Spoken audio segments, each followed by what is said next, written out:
ఒక ఊరిలో మంచి నీటి చెరువు ఉండేది.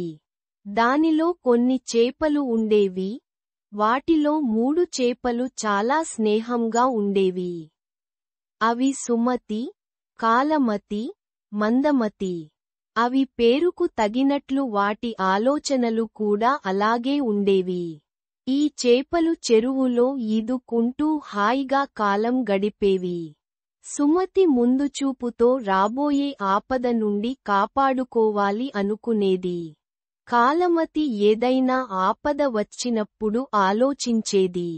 మందమతి పేరుకు దిగినట్లే ఏమీ ఆలోచించకుండా కాలం గడిపేది.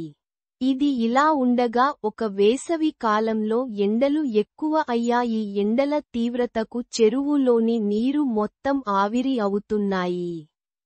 రాబోయే విపత్కర పరిస్థితులను ముందుగా పసిగట్టిన సుమతి తన మిత్రులైన కాలమతి మందమతి వద్దకు వెళ్లి, మిత్రులారా, ఈసారి ఎండలు చాలా ఎక్కువగా ఉన్నాయి.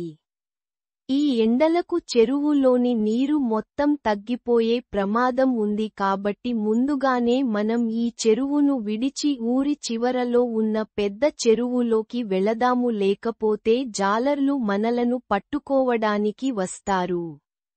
వారికి మనం సులభంగా దొరికే అవకాశం ఉంది అని చెప్పింది సుమతి. సుమతి మాటలకు కాలమతి, మందమతి హేళనగా నవ్వారు.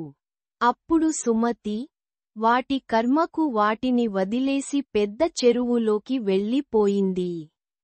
సుమతి ముందుగా ఊహించినట్లే చెరువులోని నీరు ఎండల తాకిడికి నీళ్లు తగ్గిపోయాయి. కొన్ని నీళ్లు ఉండగానే జాలర్లు అక్కడికి వచ్చి చేపలు పట్టడానికి చెరువులోకి వల విసిరారు. ఆ వలలో కాలమతి మందమతి చిక్కాయి.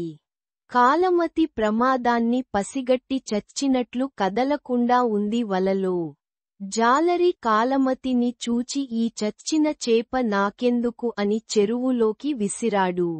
బతుకు జీవుడా అనుకుని కాలమతి. మందమతి మాత్రం ఏమీ ఆలోచించకుండా అక్కడనే ఉంది. ఆ చేపలు ఇంటికి తీసుకొని పోయి కూర వండుకు తిన్నాడు జాలరి.